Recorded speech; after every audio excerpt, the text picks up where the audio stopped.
Open your phone, go to your screen time. Find the number. Sit with it, not with shame, with curiosity, because that number is a map of where your attention went when you weren't paying attention. It is noise you did not choose, entering through a door you left open and forgot to close. Here is what most women never discover. The noise in your life is not coming from what you are not doing. It is coming from what you are already doing, the habits you haven't questioned, the small, daily withdrawals from your own peace that you have been authorizing without realizing. She stopped 6 of them, and her life did not get bigger. It got still, clear, quiet enough to hear herself again. Before you add another discipline, another morning routine, another system designed to make you better, consider this. You might not need more, you might need less. We have been sold accumulation. Add this. Try that. Stack these 7 things onto your morning. The assumption is that you are deficient, and the only way to feel whole is to keep adding. But what if the noise is already there in the habits you mistook for necessary? What if all you need to do is stop? Today, 6 things to stop. Stopping costs nothing. Stopping creates space. And in that space, something you have not felt in a long time can find you. The first thing happens before your feet touch the floor. You wake, your hand reaches. You are not even conscious yet, and already your mind is flooded. Headlines, emails, comparison. 30 seconds upright and you are already behind. This habit costs nothing and takes everything.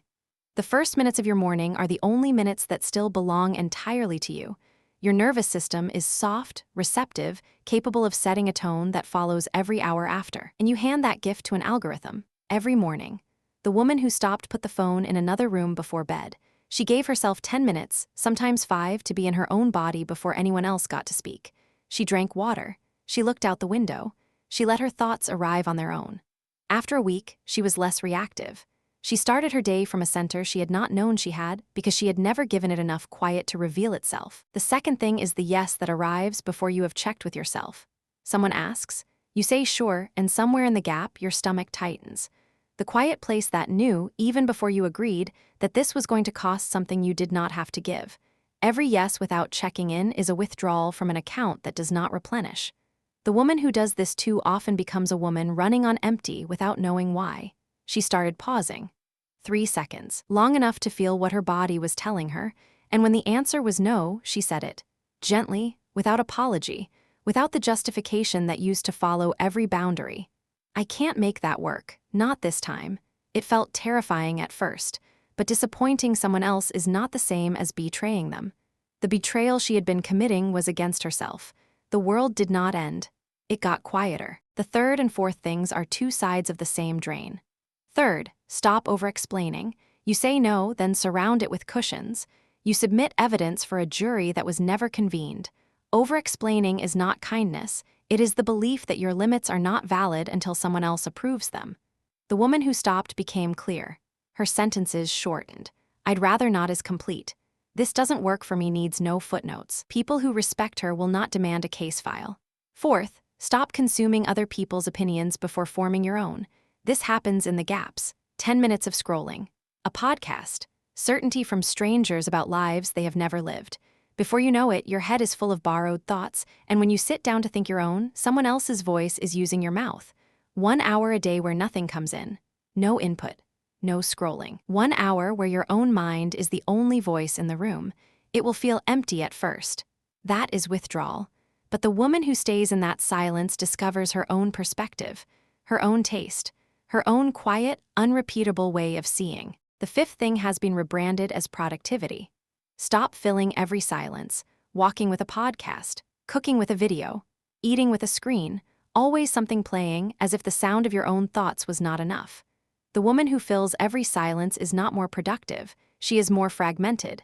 Living in continuous partial attention, never fully present, because some corner of her mind is tracking the voice in her ears.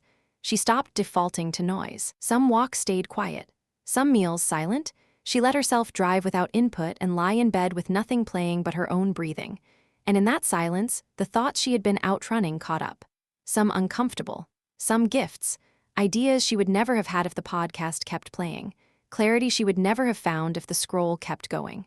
Silence is the medium in which your own mind can hear itself. A woman who knows the sound of her own thinking cannot be easily told what to think. The sixth thing keeps every other pattern in place. It is the belief that rest must be earned.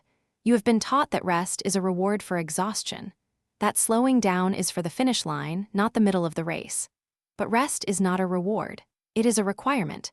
Your body does not negotiate. Your mind does not care about your argument that you have not done enough. They will take the rest they need, either because you gave it or through illness, burnout, collapse. The woman who stopped earning her rest became sustainable. She built rest into the week, not as an afterthought, but as a non-negotiable. She went to bed at a reasonable hour not because the day was finished, but because tomorrow's version of her deserved a rested version of today's. This is the hardest one. The voice that says rest must be earned sounds like discipline, but listen closer. It is exhaustion speaking in the language of ambition. The woman who can hear the difference is the one who will outlast everyone who confuses collapse with commitment. She stopped these 6 things, not all at once, and discovered the life she had been trying to build by adding more was already there. Underneath the noise, waiting. Try this, not all 6. 1. Pick the one that pinched when you heard it. The one that made something and you say, yes, that one, and stop, for a week. Notice what happens not in your output but in how you feel, in how the noise shifts when you remove one source of it. The people who told you to add more were solving the wrong problem. The problem was never what you were missing. It was what you were carrying.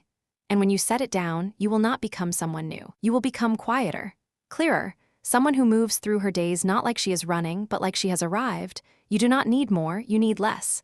And the life you have been chasing is not waiting at the end of a list of things you have not done yet. It is waiting underneath the noise. Quiet, patient, asking only one thing, stop stirring. Let the water clear. Thank you for watching. If you're ready to become the woman you've been practicing, subscribe. I'll see you in the next one.